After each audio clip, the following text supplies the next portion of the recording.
चलो हेडिंग डालो आयनन ऊर्जा।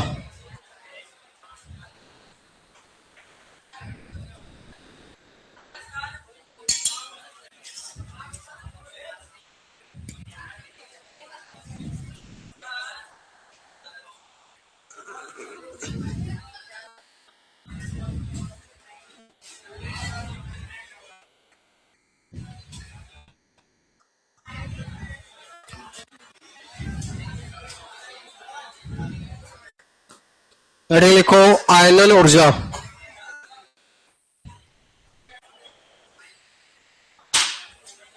हेडिंग क्या लिखोगे? आयनन ऊर्जा। चलो अभी तो ध्यान दो,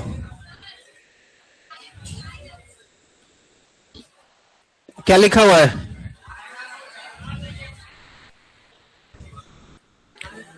लिखिएगा आयनन ऊर्जा। हो गया? ठीक।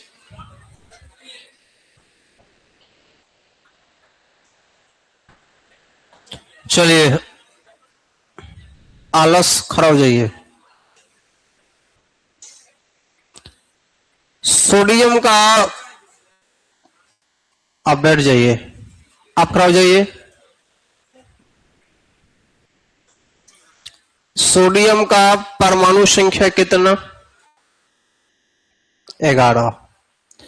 सोडियम के बाहरी कक्षा में कितना इलेक्ट्रॉन? 1। तो सोडियम क्या करेगा? इलेक्ट्रॉन का त्याग करेगा कि इलेक्ट्रॉन का ग्रहण करेगा? जिससे पूछा जाए वही बोले। इलेक्ट्रॉन का त्याग करेगा। बैठ जाइए। चलिए आप खड़ा हो जाइए सामने। सोडियम इलेक्ट्रॉन का त्याग करेगा कि ग्रहण करेगा?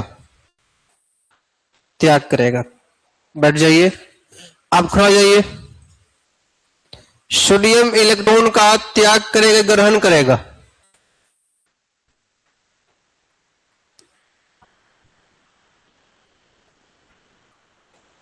त्याग करेगा। बैठ जाइए। आलस पुनः खड़ा हो जाइए। सोडियम इलेक्ट्रॉन का त्याग करेगा, ग्रहण करेगा? त्याग करेगा। अब आप बताइए, आपको हम एक सोडियम एटम दे दें, या आप सोडियम एटम से कहिए कि सोडियम जी एक इलेक्ट्रॉन त्याग कर दीजिए, तो क्या सोडियम इलेक्ट्रॉन त्याग कर देगा? बताओ, बोलो। सोडियम से कहो कि सोडियम एक इलेक्ट्रॉन को त्याग कर दो, तो सोडियम इलेक्ट्रॉन को त्याग कर देगा?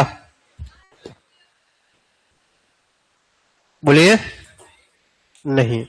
अगर सोडियम इलेक्ट्रॉन को त्याग नहीं करेगा तो हम क्या करेंगे?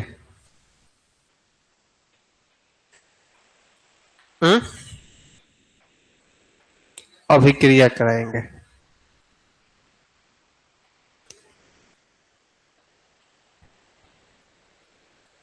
अच्छा, एक बात बताइए। बैठ जाइए, पहले बैठ जाइए। गोपाल खड़ा हो जाओ। सोडियम इलेक्ट्रॉन का त्याग करेगा, यह सच है? सोडियम इलेक्ट्रॉन को त्याग करेगा तो सोडियम से जाकर कहोगे कि सोडियम एक इलेक्ट्रॉन को त्याग कर दो, तो सोडियम इलेक्ट्रॉन को त्याग कर देगा?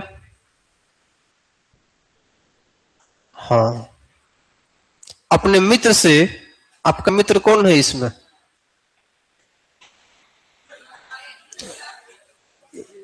आपका मित्र कौन है? रुको जी, रुको, शांत।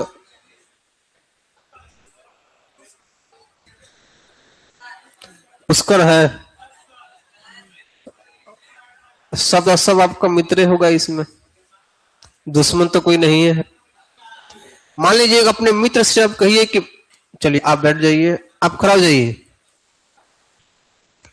खड़ा हो जाइए। सोडियम का बाहरी कक्षा में कितना इलेक्ट्रॉन? एक। सोडियम इलेक्ट्रॉन का त्याग करेगा, ग्रहण करेगा?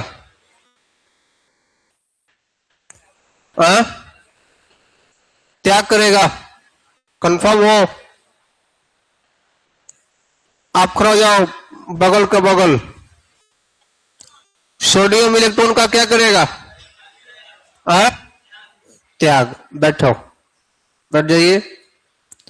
अब हमको एक बात बताइए, जैसे कि मान लीजिए सोडियम से एक इलेक्ट्रॉन को निकालना है, सोडियम से एक इलेक्ट्रॉन को, और सोडियम से जाकर कहोगे ना कि सोडियम एक इलेक्ट्रॉन त्याग कर दो, तो सोडियम इलेक्ट्रॉन को त्याग, जैसे कि मान लीजिए पानी, तुम दवा खा रहा है क्या जी किसी चीज का? क्या हो गया है? जाओ जाओ जाओ जाओ। देखो यहां, मान लीजिए, सुनो यहां, मान लीजिए कि आपको 100, 50, 10, 20 रुपए की जरूरत है, और आप अपने घर पर अपने बड़े भाई से, अपने पिताजी से कहिए कि आप हमको 100 रुपया दीजिए, तो क्या वो तुरंत निकाल कर दे देंगे? आपको कहना पड़ेगा कि हमको एक काम है, काम दर्शाना पड़ेगा ना जी, ऐसे थोड़ी देर मिल जाएगा। आपको कहना पड़ेगा कि हमको कॉपी खरीदना है, हमको किताब खरीदना है, या कुछ खाना है, समोसा खाना है, पकौड़ी कहना पड़ेगा ना कुछ जी, ऐसे थोड़ी मिल जाएगा। तो सुनो ना, तो आपको 150 निकलवाने के लिए आपको कुछ बहाना बनाना पड़ा। बहाना इन द सेंस कि आपको एनर्जी लगाना पड़ा। आप सिर्फ कहे और पैसा मिल जाए, इसका कोई गारंटी, कुछ आपको इधर उधर दिमाग लगाना। ठीक उसी प्रकार से सोडियम से जाकर कहोगे ना कि सोडियम एक इलेक्ट्रॉन को त्याग कर दो, तो सोडियम कहेगा ना। बात समझ रहे हो ना? तो सोडियम से एक इलेक्ट्रॉन को त्याग कराने के लिए सोडियम को एनर्जी देना पड़ेगा। जैसे कि आप 150 लेने के लिए आप बहाना बनाओगे कि हमको कॉपी खरीदना है या कोई काम करना है, ये बात कहोगे कि नहीं कहोगे? वैसे ही सोडियम को आपको एनर्जी देना पड़ेगा, ताकि सोडियम अपने एक इलेक्ट्रॉन को क्या कर दे।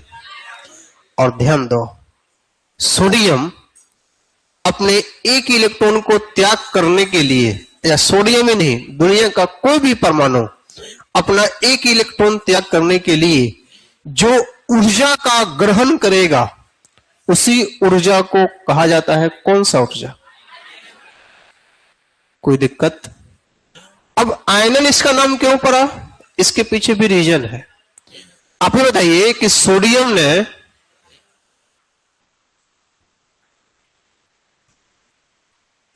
इधर आइए, तो आप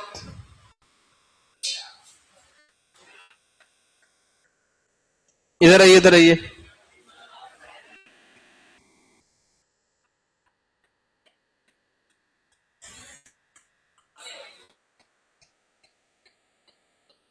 कितने बजे से क्लास रहता है? तो कहां गए थे आप? कब? अभी गए थे जी? जाओ तो बैठो।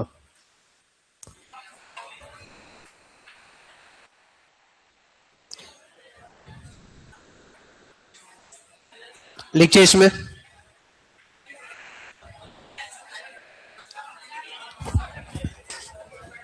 लिखिएगा किसी, लिखो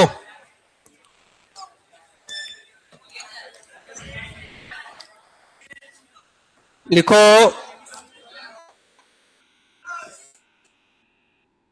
आवाज नहीं, आवाज नहीं। किसी उदासीन परमाणु से, किसी उदासीन परमाणु से, किसी उदासीन परमाणु से, किसी उदासीन परमाणु से किसी उदासीन परमाणु से एक इलेक्ट्रॉन को निष्कासित करने के लिए एक इलेक्ट्रॉन को निष्कासित करने के लिए एक इलेक्ट्रॉन को निष्कासित करने के लिए जितना ऊर्जा की आवश्यकता होता है, एक इलेक्ट्रॉन को निष्कासित करने के लिए जितना ऊर्जा की आवश्यकता होता है, जितना ऊर्जा की आवश्यकता होता है, जितना ऊर्जा की आवश्यकता होता है, जितना ऊर्जा की आवश्यकता होता है, उसे आयनन ऊर्जा कहते हैं। उसे आयनन ऊर्जा कहते हैं।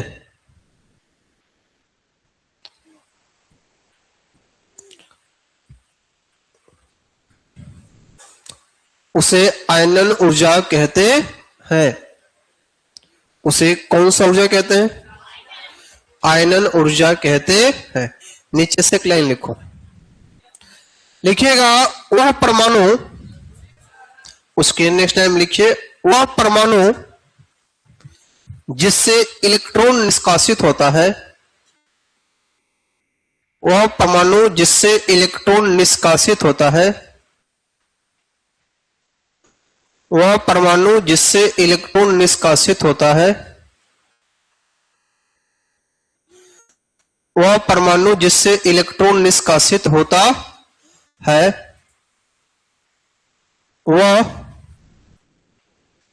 वह परमाणु जिससे इलेक्ट्रॉन निष्कासित होता है, वह गैसीय अवस्था में होना चाहिए। वह गैसीय अवस्था में होना चाहिए। वह गैसीय अवस्था में होना चाहिए। वह गैसीय अवस्था में क्या होना चाहिए। लिख लिए हो, ध्यान रखना। किसी भी परमाणु से एक इलेक्ट्रॉन को बाहर निकालना हो ना, तो उस बाहर निकालने के लिए जो एनर्जी चाहिए, जो एनर्जी चाहिए, उसी को हम कहते हैं कि वही कौन सा एनर्जी है? आयनन। आयनन ऊर्जा यानी कि आयोनाइजेशन एनर्जी। बताओ क्या आप इसको भूल पाओगे? याद रहेगा ना? जैसे कि मान लो नीचे में लिखो मात्रक, इसका लिखो, इसका जो मात्रक होता है वह कई बार लिखा रहता है इलेक्ट्रोवोल्ट पर एटम, किलो जूल पर मोल। किसी भी फॉर्म में आपको लिखा हुआ हो सकता है, किसी भी फॉर्म में लिखा हुआ हो सकता है,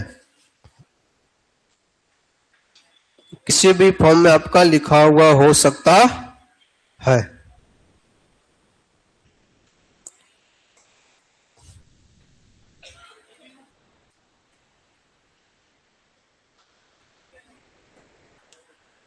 किसी भी फॉर्म में लिखा हुआ हो सकता है। 14 को बात नहीं। मान लो हमारे पास सोडियम है, तो बताओ सोडियम जैसे ही, देखो या मान लो हमारे पास ए नाम का कोई आइटम है और ब्रैकेट में क्या लिख दिए हम लोग? गैस। हम चाहते हैं कि यह ए जो है अपना इलेक्ट्रॉन निकाले, तो ए इलेक्ट्रॉन निकाले तो इस ए को हमको क्या करना पड़ेगा? हीट करना पड़ेगा, गर्म करना पड़ेगा। तो जब गर्म करोगे ना तो ए अपना एक इलेक्ट्रॉन को निकालेगा और ए पर कैसा चार्ज? प्लस। तो बताओ ये जो आपने हीट दिया है ना, यही है आयोनाइजेशन एनर्जी। यही है कौन सा एनर्जी? आयोनाइजेशन एनर्जी, जिसको हम कहते हैं कौन सी ऊर्जा? आयनन ऊर्जा। जिसको हम कहते हैं कि यह आपका कौन सी ऊर्जा है? आयनन। फिर से सुनो, ए नाम का कोई एटम है, सुनो, ए नाम का क्या है? कोई एटम। ए को हमने हीट किया, ए को हमने क्या किया, हीट किया और ए से एक इलेक्ट्रॉन बाहर निकल गया। तो जितना हीट हम दिए, हीट दिए मतलब हमने एनर्जी दिया, हीट दिए मतलब क्या दिए हम, जितना एनर्जी हम दिए उसी एनर्जी को कहा जाता है कौन सा एनर्जी, आयोनाइजेशन एनर्जी। अच्छा बताओ, ए ने एनर्जी को ग्रहण किया है तब ना इलेक्ट्रॉन बाहर निकला है। ए नाम का जो एटम है वह एनर्जी को क्या किया है, ग्रहण किया है, तब जाकर इलेक्ट्रॉन क्या हुआ है। तो बताओ, ए ने ऊर्जा को ग्रहण किया, उष्मा को ग्रहण किया, तो बालक जो उष्मा को ग्रहण करता है वह उष्मा शोषी की उष्मा छेपी। तो कह सकते हो ना कि यह एक प्रकार का क्या है, यह एक प्रकार का उष्मा शोषी अभिक्रिया है। यह एक प्रकार का क्या है, उष्मा शोषी अभिक्रिया है। अच्छा बताओ, जब यह उष्मा शोषी अभिक्रिया है ना, सुनो, तो जो आपका आयोनाइजेशन एनर्जी होगा वह आपका डेल्टा एच आर पॉजिटिव होगा। क्या होगा आपका, पॉजिटिव। अब इसका सेंस समझो, क्या हम कहना चाहते हैं।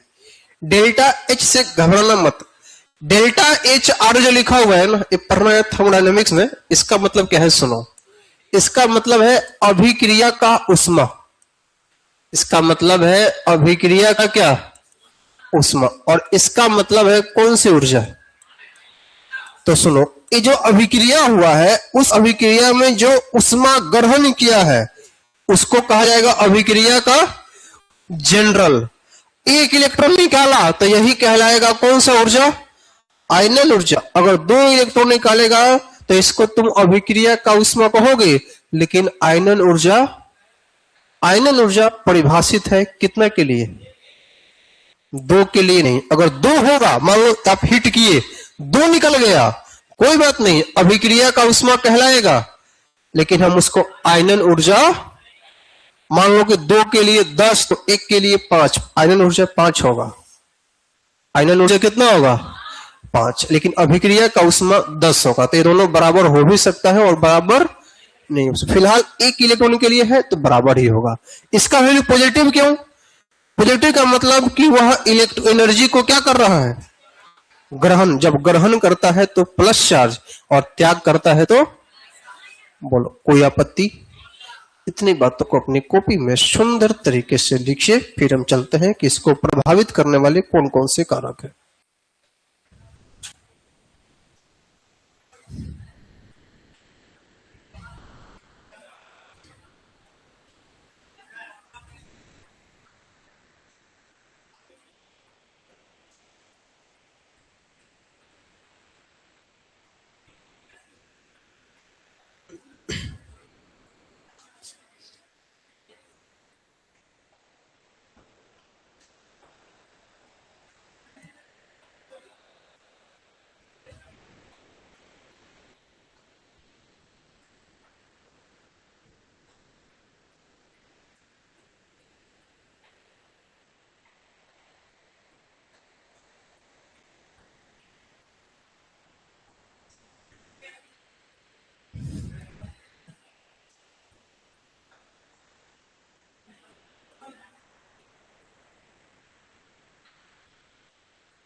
चलिए आप लिख लिए हैं, नीचे लिखिए आयनन ऊर्जा को प्रभावित करने वाले कारक।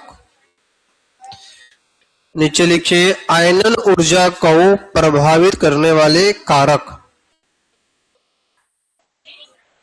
हाँ, आयनन ऊर्जा को प्रभावित करने वाले कारक। आयनन ऊर्जा को प्रभावित करने वाले कारक। आयनन ऊर्जा को प्रभावित करने वाले कारक। हेडिंग लिखो, आयनन ऊर्जा को प्रभावित करने वाले कारक। आयनन ऊर्जा को प्रभावित करने वाले क्या कारक। 3 कारक है, तीनों इंपॉर्टेंट है, ध्यान से सुनना। सबसे पहला जो कारक है ना, हो गया, लिख लो इसको, देखो ध्यान से। आयनन ऊर्जा को प्रभावित करने वाले कारक में सबसे पहला जो कारक है ना, वो है आपका साइज। वो क्या है आपका प्यारे बालक, साइज को हिंदी में क्या कहेंगे, आकार। देखो आयनन ऊर्जा जो होता है ना, वह व्युत्क्रमानुपाती होता है किसके, साइज के। आयनन ऊर्जा जो होता है वह व्युत्क्रमानुपाती होता है किसके, साइज के। इसका क्या अर्थ है, इसका अर्थ यह है कि अगर साइज छोटा होगा तो आयनन ऊर्जा का वैल्यू, और साइज अगर बड़ा होगा तो आयनन ऊर्जा का वैल्यू, सीधा सा बात है। सुनो, अगर साइज बड़ा है तो उसको तोड़ना आसान है। साइज बड़ा है तो उसको तोड़ना क्या है, नहीं समझे। मान लो कि नहीं होता है क्या, अगर मान लो कि अगर मैं यहां से यहां तक रस्सी बंद है और यहां से यहां तक रस्सी बंद है, तो बड़ा रस्सी को कहीं से भी कट करके टूट जाएगा। तो खैर वो मतलब नहीं है, मकसद ये है कि बड़ा साइज होगा तो वहां से इलेक्ट्रॉन को निकालना आसान रहेगा, और छोटा साइज रहेगा तो वहां से इलेक्ट्रॉन को निकालना आसान। ठीक उसी प्रकार से है, जैसे कि सुनो, मान लीजिए आप सेंटर में हैं, जैसे कि मान लीजिए आप अपने पिताजी के पास खड़े हैं और आपका दोस्त आपको खेलने के लिए कह रहा है, पहला पॉइंट। दूसरा पॉइंट है कि आप अपने पिताजी से कुछ दूरी पर खड़े हैं और आपका दोस्त आपसे कहे खेलने के लिए, बताओ कम एनर्जी उसको कहां लगेगा, दूरी पर कि नजदीक पे, दूर पर। आप अपने गार्जियन से दूर रहिएगा और कोई बच्चा का, कोई आपका मित्र आकर कहे कि चलो खेलने चलते हैं, तो आप बिना कुछ कहे तैयार हो जाइएगा। मतलब है कि वहां पे आपको कम एनर्जी देने पे ही आप वहां से क्या हो गए, चले गए। लेकिन अगर आप अपने न्यूक्लियस के पास हैं, आप अपने पिताजी के साथ है, कोई गार्जियन के साथ है, अगर कोई आपसे कहे कि खेलने के लिए, तो पहली बात है कि वो कहेगा ही नहीं।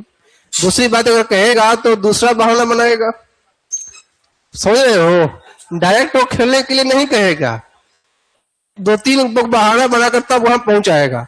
तो मतलब क्या कि साइज अगर छोटा है तो एनर्जी, साइज बड़ा है तो एनर्जी, तो ध्यान रखना इन आयनाइजेशन एनर्जी व्युत्क्रमानुपाती होता है किसके, साइज के। दूसरा ध्यान दो, दूसरा है, अच्छा इसको हम कहां चेक करेंगे, तो ग्रुप में। साइज को हमेशा कहां चेक किया जाता है, ग्रुप में। दूसरा भी समझाने का भी सेम ही है, ध्यान दो। दूसरा नाभिकीय आवेश, नाभिकीय, और बताओ नाभिकीय आवेश हम ग्रुप में देखते हैं कि पीरियड में, नाभिकीय आवेश हम कहां देखते हैं, पीरियड में। और बताओ लेफ्ट से राइट अगर जाओगे तो नाभिकीय आवेश आपका बढ़ेगा तो साइज आपका, और बताओ जब साइज घटते जाएगा तो आयोनाइजेशन एनर्जी क्या होगा, बढ़ते जाएगा। बोलो कोई आपत्ति।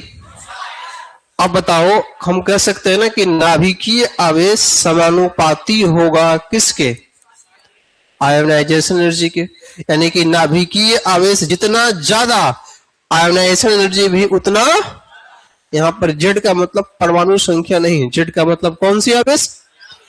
अच्छा, इसको आप कहां चेक करोगे, आवर्त में। कहां चेक करोगे, तो एक बात यहां से क्लियर करो, ध्यान दो, चेक करो यहां पे जब हम ऊपर से नीचे आते हैं तो साइज बढ़ता है कि साइज घटता है।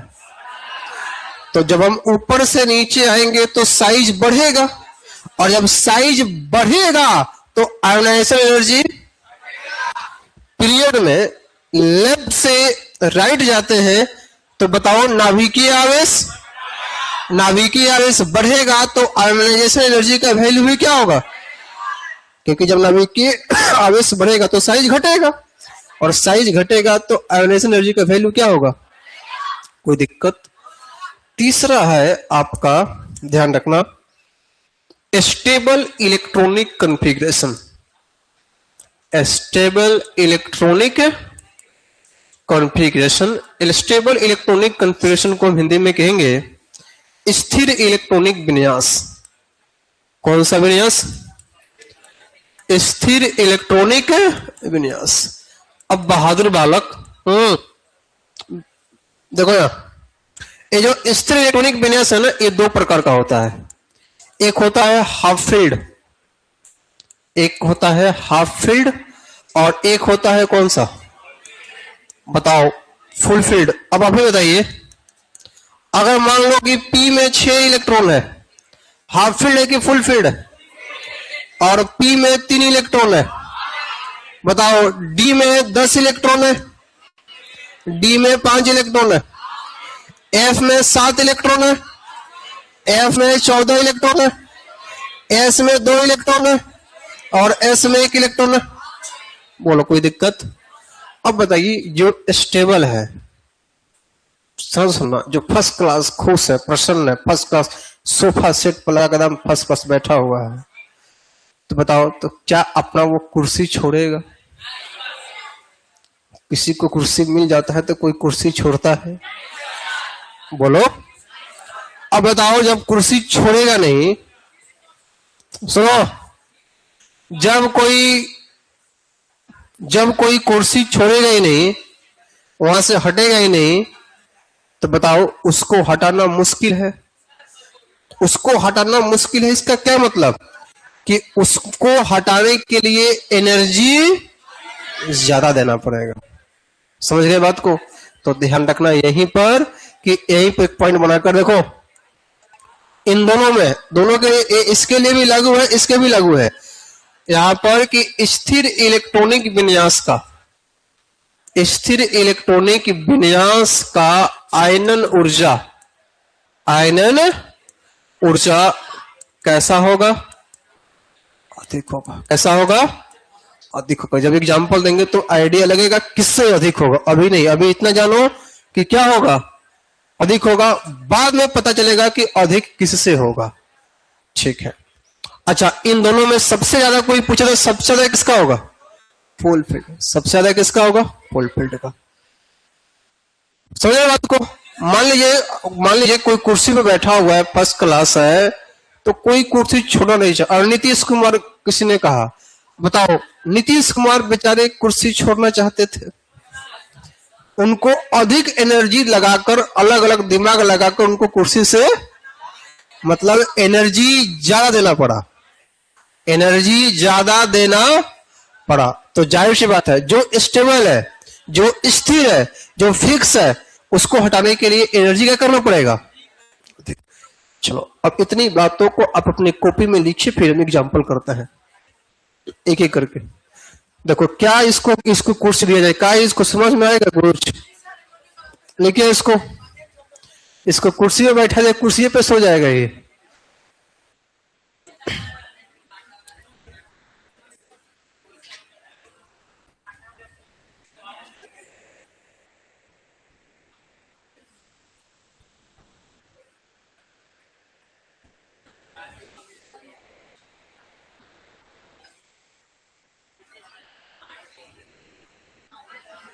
चलो, नो बातचीत, नो हल्ला गोला, ओनली लिखिए। लाओ जी, छड़ी लाओ तो। बाबा जी, तुम सोया हुआ है, तुम कुर्सी का बात समझ नहीं रहा है, हैं? तुमको कल के डेट में मुख्यमंत्री बना दिया जाए, तुम का कुर्सी को संभालेगा?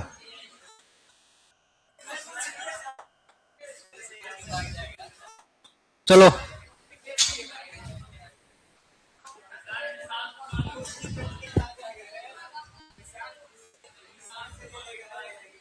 ये बच्चा निशांत कुमार है, इसका नाम भी निशांत कुमार है।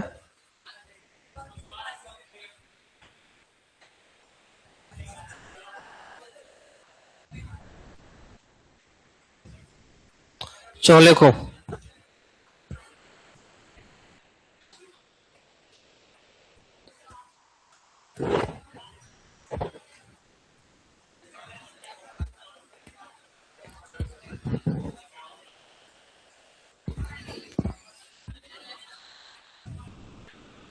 लिख लिए? कोई बात नहीं, पानी वानी तब तक पी लीजिए।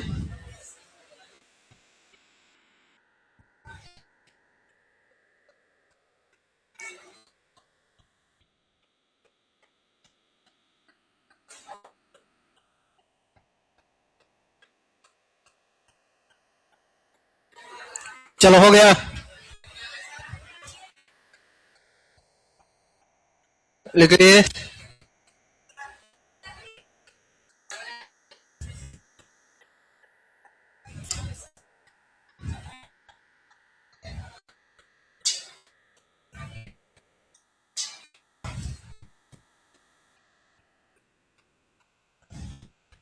क्या कहा जाए?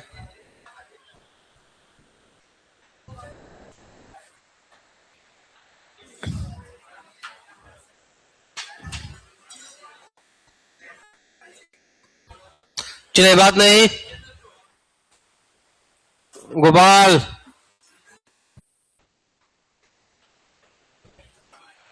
बात नहीं कि इसको लिख लिए हो?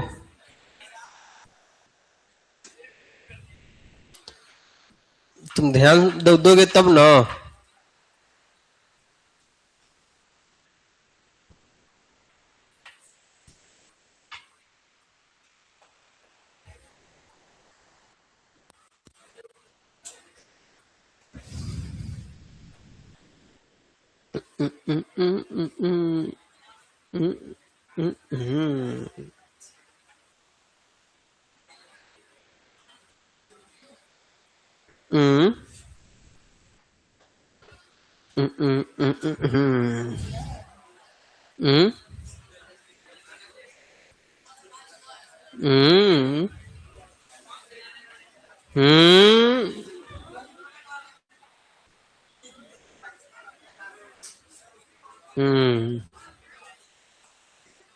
चलिए हो गया, लिखिए।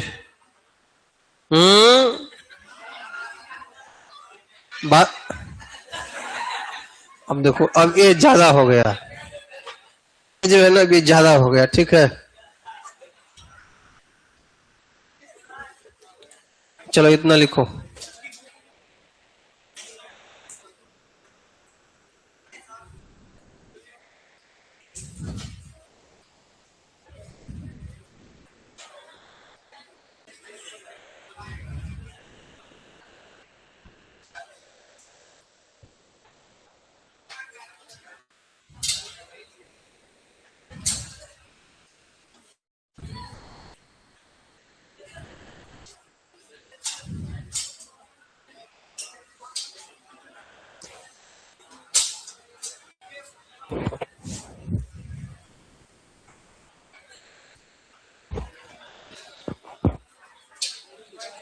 लिख लिए?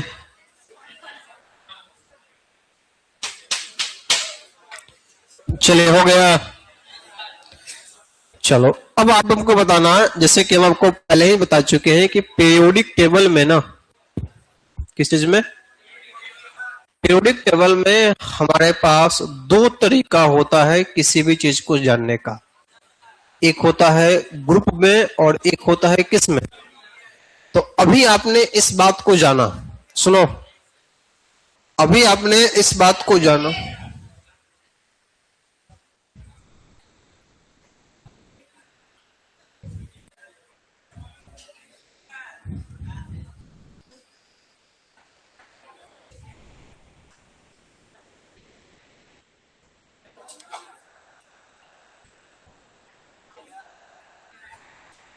हो गया। चलो देखो, अभी आपने यहां इस बात को कि अगर हम बात ग्रुप की करते हैं ना, सुनो, बात अगर हम ग्रुप की करते हैं तो ऊपर से नीचे आने पर साइज हमारा क्या होता है, बढ़ेगा, और आयोनाइजेशन एनर्जी हमारा क्या होगा, घटेगा। ठीक, अगर बात पीरियड की हो, अगर बात किस चीज की हो, बात अगर पीरियड की हो तो बताओ लेफ्ट से कहां जाएंगे, तो लेफ्ट से राइट जाएंगे तो हमारा जो साइज है वह साइज क्या होगा, और आयोनाइजेशन एनर्जी क्या होगा, बताओ कोई आपत्ति। आओ सबसे पहले हम बात करते हैं पीरियड में, फर्स्ट पीरियड की। कौन सा पीरियड, बताओ फर्स्ट पीरियड में बहादुर बालक कौन कौन सा एलिमेंट है, हाइड्रोजन, और अभी अभी आपने क्या जाना है कि जब आप लेफ्ट से राइट जाओगे तो साइज घटेगा, आयोनाइजेशन एनर्जी क्या होगा, तो बताओ हाइड्रोजन और हीलियम है, जैसे जैसे आप लेफ्ट से कहां जाइएगा तो बताओ साइज आपका क्या होगा, घटेगा, और साइज घटेगा, नाभिकीय आवेश बढ़ेगा तो आयोनाइजेशन एनर्जी भी क्या होगा, बताओ बढ़ेगा, तो सबसे ज्यादा किसका, और उससे छोटा, सही बात है कि सबसे ज्यादा हीलियम और उससे छोटा कौन सा, बताओ कोई आपत्ति। 21 चीज का क्रम हम लिखते जा रहे हैं, आयोनाइजेशन एनर्जी का क्रम। आगे बढ़ो, अगर बात सेकेंड पीरियड की करें, अगर बात किसकी करें तो बताओ सेकेंड पीरियड में जाओगे तो कौन कौन सा मिलेगा, लिथियम के बाद, बेरिलियम के बाद, बोलो कोई आपत्ति।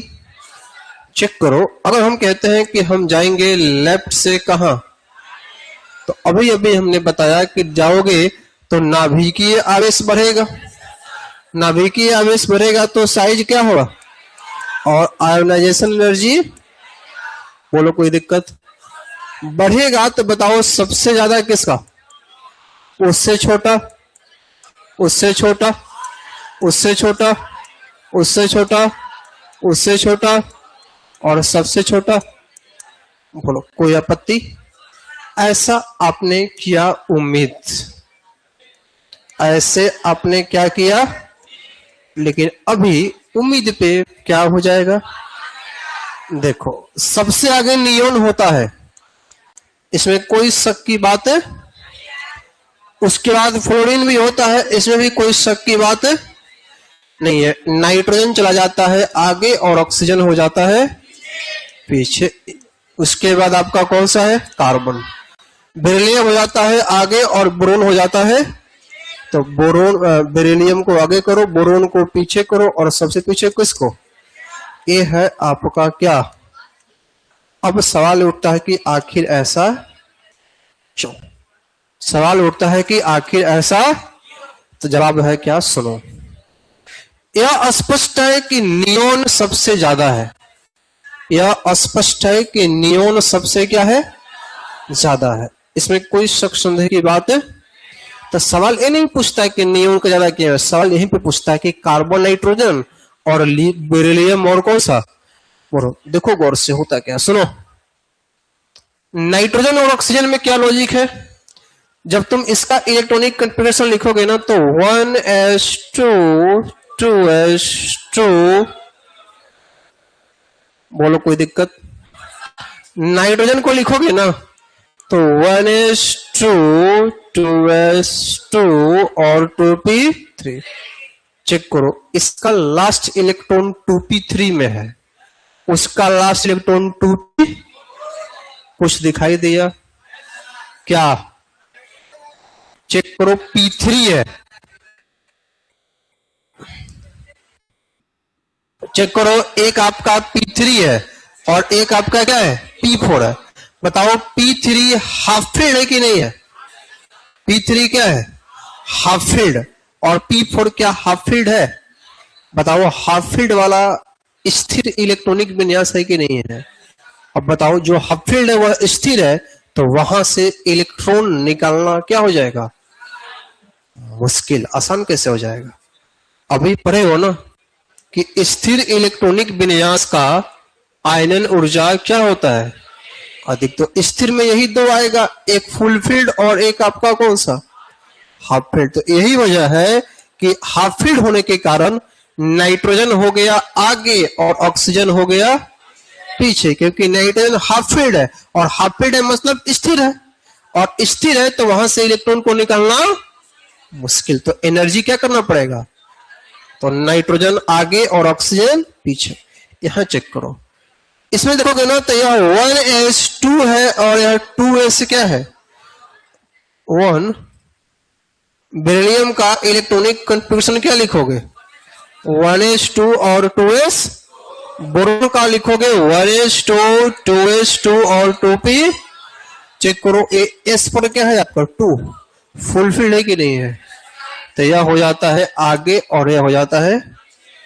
चलो इतनी बातों को आप लिखो मत, उससे आगे बढ़ो। चेक करो सेकेंड पीरियड में, कौन सा पीरियड बताओ, थर्ड, सेकेंड नहीं, कौन सा, थर्ड। बताओ कौन कौन सा है, sodium, magnesium, aluminium, silicon, phosphorus, sulphur, chlorine और कौन सा, आर्गन। अभी आपने पढ़ा कि अगर हम लेफ्ट से कहां जाते हैं, तो बताओ लेफ्ट से राइट जाएंगे तो नाभिकीय आवेश से क्या होगा, और नाभिकीय आवेश बढ़ेगा, इसका मतलब यह है कि साइज आपका घटेगा और आयोनाइजेशन एनर्जी क्या होगा, बढ़ेगा। तो सबसे ज्यादा किसका, आर्गन का, उससे छोटा, उससे छोटा, उससे छोटा, उससे छोटा, उससे छोटा, उससे छोटा और सबसे छोटा। यह आपने क्या किया, उम्मीद। अब आप बताओ, बताना आपको है कि वास्तविकता में सबसे आगे कौन होगा, आर्गन। बताओ आर्गन के बाद कौन होगा, क्लोरीन के बाद कौन, क्लोरीन के बाद कौन, फास्फोरस, फास्फोरस के बाद सल्फर के बाद सिलिकॉन के बाद मैग्नीशियम के बाद एल्युमिनियम के बाद। यह आपका क्या है, वास्तविकता।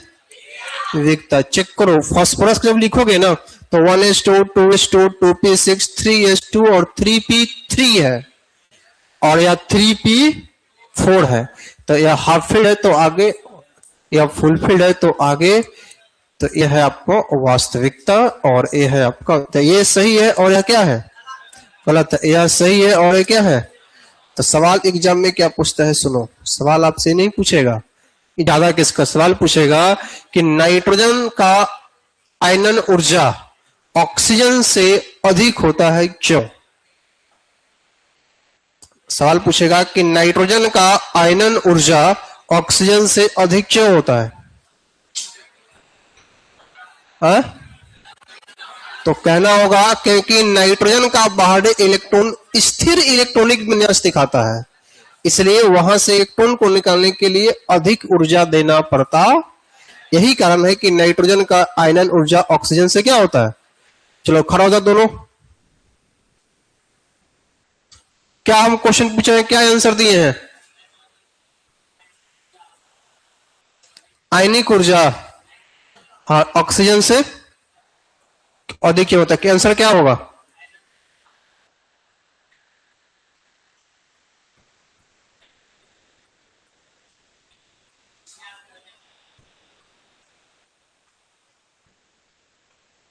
हाफ होता है।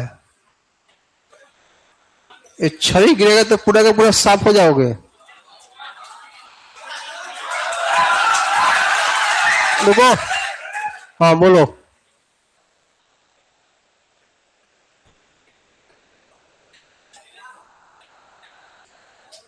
बैठो, चलो इतनी बातों को आप लिखिए यहां से, फिर हम आगे बढ़ते हैं।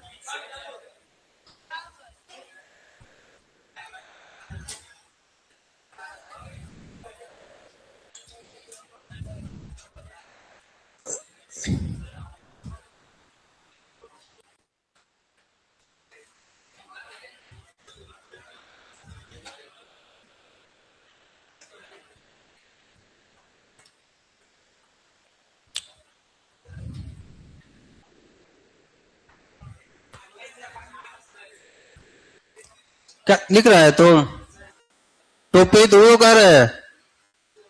पीछे क्या देख रहा है तुम्हारा? टोपी हम फेंक देंगे बाहर। लिख रहा है, ये लिख लिए हो तो कर क्या रहे हो? थोड़ा सा आप लोग पढ़ाई के प्रति सीरियस हो जाओ बाबू। सीरियस नहीं हो गए तो पता चलेगा कि सिलेबस बीच में रह गया। थोड़ा सा सीरियस रह जाओ क्योंकि सिलेबस लंबा है और हर हाल में क्लास 11 का सिलेबस को नवंबर लास्ट या दिसंबर के लास्ट तक में खत्म कर देना है, क्योंकि फिर जनवरी से 12th में पहुंच जाओगे। इसलिए थोड़ा सा पढ़ाई के प्रति सिंसियर हो जाओ, सीरियस हो जाओ।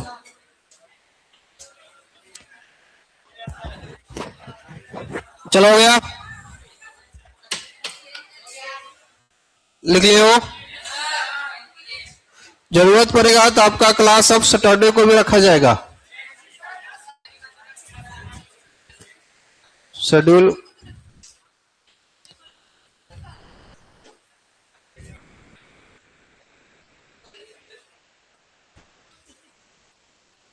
आप इसको लिख लिए हैं।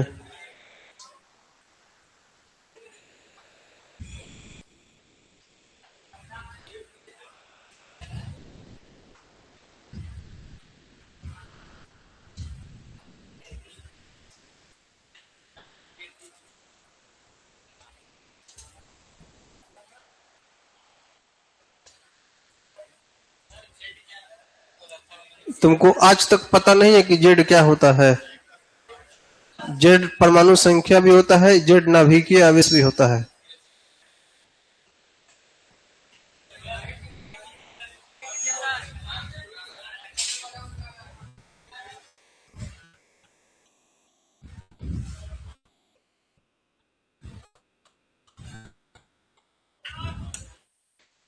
लिखो।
हो गया, लिखो लिखो लिखो, आराम से लिखो ना, कोई जल्दीबाजी नहीं है।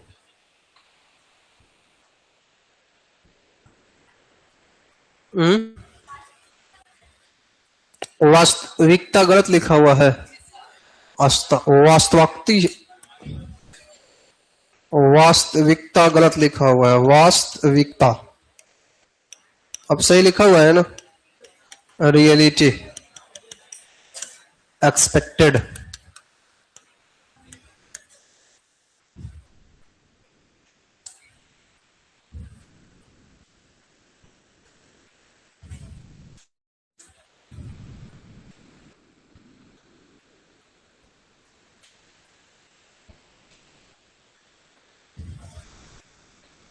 हो गया,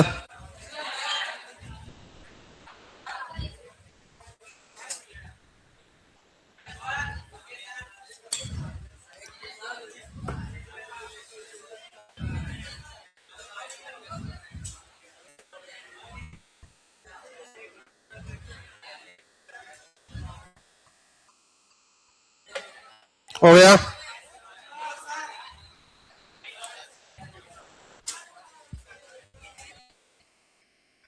लिख लिए।